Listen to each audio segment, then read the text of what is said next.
시골에서 있었던 일입니다. 시골에 보통 집집마다 돼지 새끼를 많이 키웁니다. 봄이 되면 돼지 새끼를 사다가 키워서 또 겨울에 잡아먹습니다.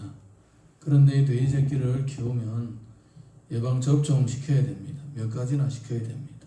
그래야 돼지가 건강하게 겨울까지 자라주는 것입니다. 이제 젊은 사람이 처음으로 이렇게 결혼하고 가정생활을 하면서 돼지도 몇 마리를 샀는데, 그런데 이 돼지 새끼가 잘 잡히지 않는 거예요. 울 안에 있는 돼지 새끼들도 잘 잡히지 않는 거예요. 한참 뭐 잡으려고 아이를 써도 잘 안 잡히는 거예요. 그래서 어쩔 수 없이 옆집에 연세 많으신 아저씨 도와달라고 했습니다.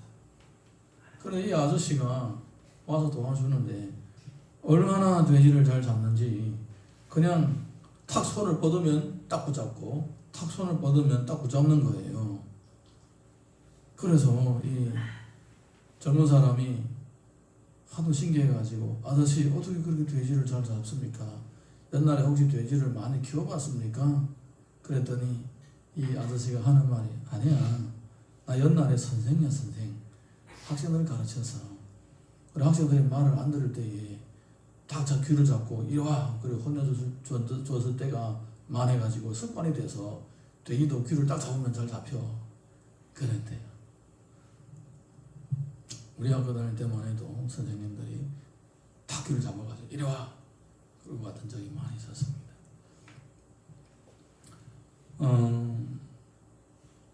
우리가 뭘 안다는 것은 또 뭘 보여주고 있냐면, 그만큼 또 우리 알고 있는 것들이 한계가 있을 수가 있다라는 거예요. 내가 알고 있는 것이 그것이 내게 유익이 되고 덕이 되고 그것이 옳다라고 판단을 하고 그렇게 행하는데, 때로는 그게 아닐 수도 있습니다. 오늘 우리 성경을 보게 되면 지식을 얘기하고 있고 사랑을 얘기하고 있습니다. 그런데 내가 지식이 있다라고 얘기를 하고 뭔가를 알고 있다라고 얘기를 하는데, 만약에 사랑을 모르고 있다면 그것은 진짜 알고 있는 것이 아니라고 가르치고 있습니다. 자, 우리 고린도전서 8장 1절에서 3절 오늘 본문의 말씀 다시 읽어보겠습니다. 시작. 우상의 제물에 대하여는 우리가 다 지식이 있는 줄을 아나 지식은 교만하게 하며 사랑은 덕을 세우나니, 만일 누구든지 무엇을 아는 줄로 생각하면 아직도 마땅히 알 것을 알지 못하는 것이요, 또 누구든지 하나님을 사랑하면 그 사람은 하나님도 알아주시느니라. 사랑하는 자는 온전한 지식을 이룬 것입니다. 사랑하면 하나님께서 그 사람을 알아주는 것입니다. 그러니까 사랑이라는 것은 하나님의 성품과 같이 똑같은 거예요. 하나님의 성품이라는 것입니다. 누가 만약에 주의 사랑으로 이웃을 사랑한다면 주님께서 쟤가 나를 닮았네, 이렇게 된다라는 것입니다. 그러니까 내가 뭔가를 알고 뭔가를 안다는 것은 엄청 유용한 것입니다.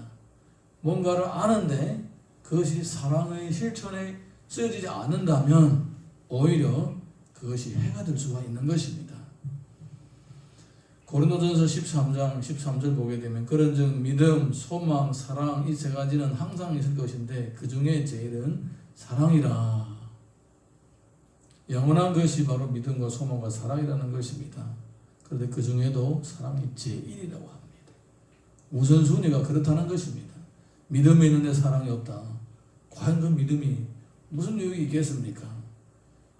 소망이 있는데 사랑이 없다. 그렇다면 그 소망이 과연 무슨 의미가 있겠느냐, 이 말입니다.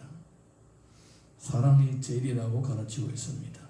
안다라고 하지만 사랑을 모른다면 아는 것이 아니라고 성경에서 말하고 있습니다. 베드로후서 1장 5절에서 7절 보게 되면, 너희가 더욱 힘써 너희 믿음의 덕의 지식을, 지식의 절제를, 절제의 인내를, 인내의 경건을, 경건의 형제 우애를, 형제 우애의 사랑을 더하라. 사랑이 바로 열매입니다. 모든 것이 다 있는데 사랑이 없다. 그러면 다 헛된 것이라는 것입니다. 결론이 없는 중간에 그냥 전락하는 그런 꼴이 되는 것입니다. 그래서 참된 지식은 사랑을 할 줄 아는 지식이 참된 지식입니다. 여러분, 우리가 사랑을 많이 얘기하죠. 수천 년 동안 사람들이 노래로 전해져 왔고 소설 그런 시나리오가 되기도 하고 또 요즘에는 드라마, 영화, 유튜브 온갖 것의 주제가 됩니다만 쉬운 것이 아닙니다. 정말 성경을 알고 나니까 사랑이 뭔가 보이더라고요. 그런데 중요한 것은 아는 데서 그치는 것이 아니라 어떻게 하느냐가 더 중요하더라는 것입니다. 그러니까 사랑이라는 것은 진짜 쉬운 것이 아닙니다. 아는 데까지도 정말 쉽지 않고 또 아는 것까지 실천하는 것 더더욱 쉽지 않은 것입니다. 이 놀라운 길을 예수님께서 몸소 보여주셨고 또 우리의 많은 믿음의 선배들이 실천했습니다. 너무너무 다행인 것은 우리가 이렇게 수십억의 영혼들이 살고 있는 이 땅에서 하나님께서 이 놀라운 사랑을 우리들에게 보여주시고 알게 하시고 또 실천하게 해주셨다는 것입니다. 그렇다면 우리의 신앙의 방향을 어디에다가 맞춰야 되겠습니까? 내가 얼만큼 알고 있느냐? 내가 뭐를 알고 있느냐? 정말 사랑을 알고 있느냐? 사랑의 그 높이와 깊이와 길이와 넓이를 얼만큼 알고 있느냐? 그게 바로 참된 지식이 아니겠습니까? 그게 바로 하나님께서 원하는 것이 아니겠습니까? 그거를 모르면 오히려 내가 아는 지식이 다른 사람에게 상처를 주고 나를 망하게 되는 걸림돌이 될 수가 있는 거예요. 참된 지식, 사랑을 알아가고 실천해 나가는 것이야말로 진짜 십자가의 도를 실천하는 것이고 하나님 나라를 이루어가는 것입니다. 자, 우리 본문의 말씀 4절에서 9절 이어서 읽습니다. 시작. 그러므로 우상의 제물을 먹는 일에 대하여는 우리가 우상은 세상에 아무것도 아니며 또한 하나님은 한 분밖에 없는 줄 아노라. 비록 하늘에나 땅에나 신이라 불리는 자가 있어 많은 신과 많은 주가 있으나 그러나 우리에게는 한 하나님 곧 아버지가 계시니 만물이 그에게서 났고 우리도 그를 위하여 있고 또한 한 주 예수 그리스도께서 계시니 만물이 그로 말미암고 우리도 그로 말미암아 있느니라. 그러나 그 지식은 모든 사람에게 있는 것이 아니므로 어떤 이들은 지금까지 우상에 대한 습관이 있어 우상이 제물로 알고 먹는 고로 그들의 양심이 약하여지고 더러워지느니라. 음식은 우리를 하나님 앞에 세우지 못하나니 우리가 먹지 않는다고 해서 더 못 사는 것도 아니고 먹는다고 해서 더 잘 사는 것도 아니니라. 그런즉 너희의 자유가 믿음이 약한 자에게 걸려 넘어지게 하는 것이 되지 않도록 조심하라. 모든 성도들의 믿음의 분량이 다릅니다. 내가 바른 믿음을 가지고 있다는 것 자체도 귀한 것이지만은 어떤 분들은 오히려 믿음에 연약하다는 것입니다. 믿음에 연약하다는 것입니다. 그러면 내가 사랑을 모른다면 내가 말하는 내가 당당하게 옳다라고 여겨지는 그 믿음을 가지고 나보다 믿음이 더 연약한 성도들을 괴롭힐 수가 있게 되고 힘들게 할 수가 있다는 것입니다. 모든 성도들의 믿음의 분량이 다 똑같지 않습니다. 디모데전서 4장을 보게 되면 이런 내용이 있습니다. 하나님께서 지으신 모든 것이 선함에 감사함으로 받으면 버릴 것이 없나니 하나님의 말씀과 기도로 거룩하여짐이라. 모든 음식은 말씀과 기도로 거룩하여집니다. 할렐루야. 하나님께서 만드신 모든 것이 다 깨끗합니다. 버릴 것이 없습니다. 그러므로 기도하고 감사하게 먹으면 그 자체가 사람을 더럽히지 못합니다. 이것이 바로 성경에서 가르친 음식에 대한 가르침입니다. 그런데 이것을 모든 사람이 받아들일 수 있는 것이 아니라는 것입니다. 모든 믿음의 사람들 다 이만큼의 믿음이 성장한 것이 아닌 거예요.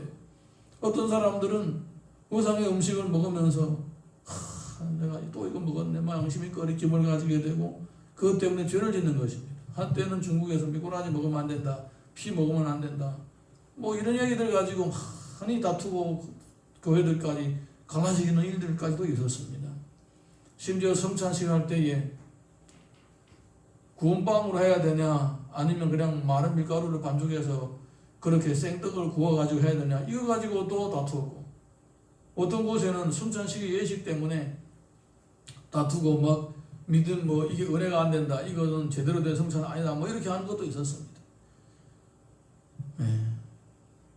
믿음의 분량이 다 다릅니다. 그렇지만은 모든 사람은 하나님의 사랑의 대상이고, 믿음이 좋든 믿음이 나쁘든 믿음이 어리든 믿음이 장성하든 다 하나님의 사랑의 대상입니다. 할렐루야.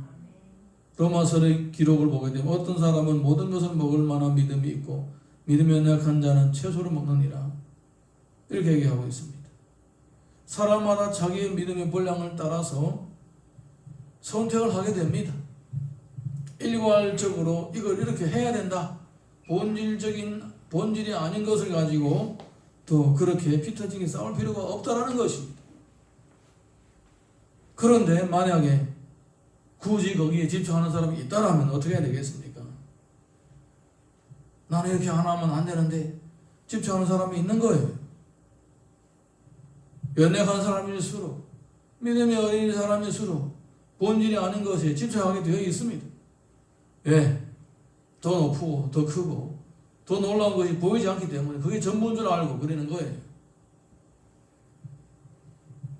그럼 어떻게 되느냐? 너 왜 믿음이 그거밖에 안 되냐? 이렇게 책망하고 또 다투고 싸워야 됩니까? 성경을 보게 되면 이어서 이런 내용이 있는 것을 알 수가 있습니다. 10절에서 12절 함께 읽습니다. 시작. 지식 있는 내가 우상의 집에 앉아 먹는 것은 누구든지 보면 그 믿음이 약한 자들의 양심이 담력을 얻어 우상의 제물을 먹게 되지 않겠느냐? 그러면 내 지식으로 그 믿음이 약한 자가 멸망하나니 그는 그리스도께서 위하여 죽으신 형제라. 이같이 너희가 형제에게 죄를 지어 그 약한 양심이 상하게 하는 것이 곧 그리스도에게 죄를 짓는 것이니라. 그러면 네가 믿음이 있다고 자유대로 뭐 하고 싶은 대로 했다. 그것 때문에 만약에 믿음이 약한 사람들이 시험에 들어서 믿음이 무너졌다. 그러면 네가 바로 그리스도께 죄를 짓는 것이다, 이 말입니다. 가끔 있다가 뉴스를 보게 되면 엄마가 아이하고 같이 자다가 갓 태어난 지 얼마 안 된 아이하고 같이 자다가 팔을 이 아이의 이 가슴에다 올려놓고 뭐 이렇게 자다가 자기도 모르고 그렇게 자다가 아이가 질식해서 죽은 그런 사례들이 일어납니다. 그러면 아이가 잘못입니까? 엄마가 잘못입니까? 아이 잘못이죠. 왜 빨리 자라지 않고 엄마의 팔을 피하지 않냐? 맞습니까? 네, 모든 천하 모든 사람은 엄마가 잘못했다고 합니다. 바로 그런 거예요. 누가 뭐 아이를 죽이기 싶어서 죽이는 것입니까? 실수예요, 실수. 실수가 있다는 것입니다. 그러면 실수를 허용할 것인지 아니면 실수를 하지 않도록 미리 예방할 것인지, 그것은 우리가 알아서 결정해야 되는 것입니다. 여러분, 우리는 믿음이 자라가고 있습니다. 모든 사람의 믿음은 주님 앞에 갈 때까지 다 자라가고 있는 것입니다. 그런데 우리보다 믿음이 더 좋은 사람도 있고 우리보다 믿음이 약한 사람도 있는 것입니다.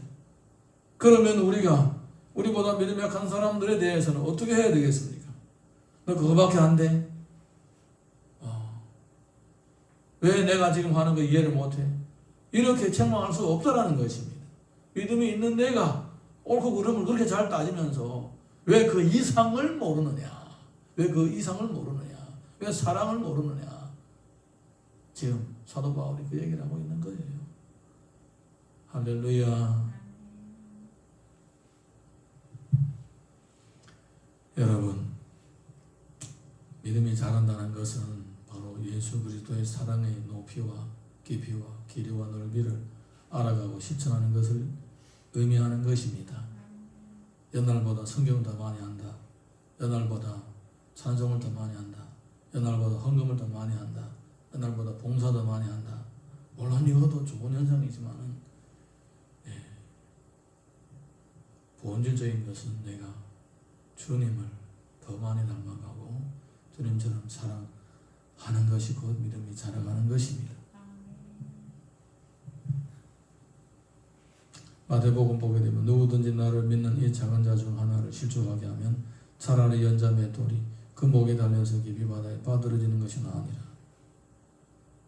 믿음으로 행한다고 하면서 그 믿음의 행실이라고 하는 것이 연약한 자를 넘어지게 했다면 그것은 연자 맷돌로 그 사람을 그 사람의 목에다 매서 바다에 던지는 것처럼 그렇게 잔인한 행실이다라는 거예요. 믿음이라는 것은 양날 가진 칼입니다. 내가 믿음으로 바로 행하면 나도 성장하고 다른 사람에게도 아름다운 본보기가 되지만은 내가 믿음이 있다라고 하고 믿음 있는 자에게 뭐 내가 이렇게 내 하고 싶은 대로 하는데 너하고 뭐 상관이냐 뭐 이런 식으로 어떤 자유만 주장하고 사랑을 모르고 행한다면 그 믿음이 다른 사람을 죽이는 칼이 될 수도 있다는 것입니다. 여러분 안다라고 자랑하지 마십시오. 내가 지금 얼만큼 사랑을 알고 얼만큼 사랑을 실천하고 있는지 늘 돌아올 수 있기를 예수님 이름으로 축복합니다. 마태복음 18장 7절 보게 되면 실족하게 하는 일들이 있음으로 말미암아 세상에 화가 있도다. 실족하게 하는 일이 없을 수는 없으나 실족하게 하는 그 사람에게는 화가 있도다. 남을 실족하게 하는 사람, 그 사람 자신에게도 화가 있습니다. 그러니까 우리 자신의 행실, 내가 뭐 하고 싶은 대로 하는데 너무 뭐 상관이냐 이렇게 생각할 때는 이거 엄청 위험한 발상이라는 것입니다. 우리가 처음 교회 다닐 때는 사람들이 용납을 하지만 시간이 지나면 그렇지 않습니다. 제가 우리 예전에 저기 삼본에 있을 때에 교회에 처음 오신 분들이 저하고 그렇게 하시는 분들이 많았습니다. 저 사람이 집사라는 게 저래요. 어떤 특정인 물을 가르치면서 나 도저히 교회에 못 있겠어요. 그러면서 간 사람이 한두 사람이 아닙니다. 저는 너무나 마음이 아팠습니다. 아무리 설명을 해도 안 되는 거예요. 상처받은 거예요. 교회 직분자들 때문에 상처를 받아서. 물론 저 때문에 상처받은 사람도 있겠죠.